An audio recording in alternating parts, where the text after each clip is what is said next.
Hello, my name is Essie Love. I'm with Mission Legal Law in a Nutshell, God's Law, Federal Law, State Law. I'm about to share an incident with you that took place right here in Charlotte, North Carolina in the emergency room department. I'm sharing this incident with you for two reasons.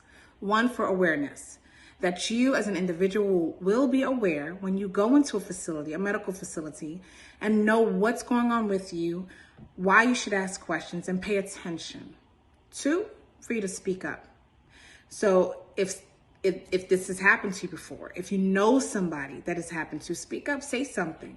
If you see something and you know that that's not right, say something, right? So as a community, we can stick together and do what we're supposed to do for each other so that we are taken care of when we're going into these medical facilities and we are expecting the utmost care.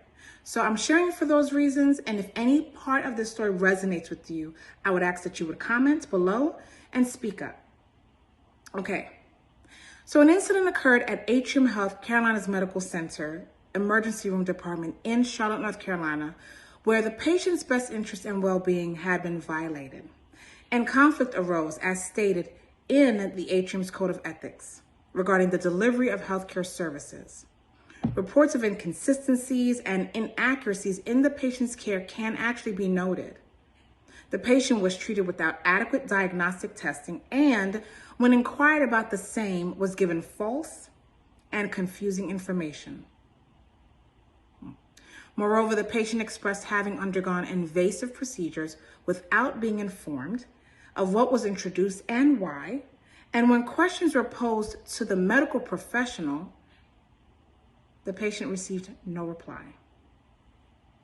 After several attempts to have the issues addressed at Atrium Health Carolina's Medical Center emergency room department, the patient was just told thanks for contacting and sorry for your experience in the emergency room. These types of health risks must be addressed and addressed appropriately in order to protect patients, communities, and the world as a whole.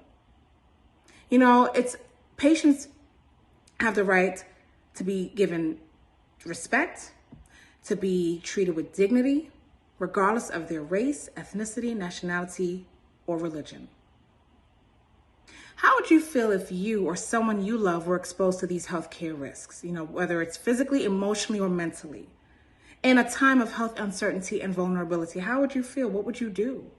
How would you respond?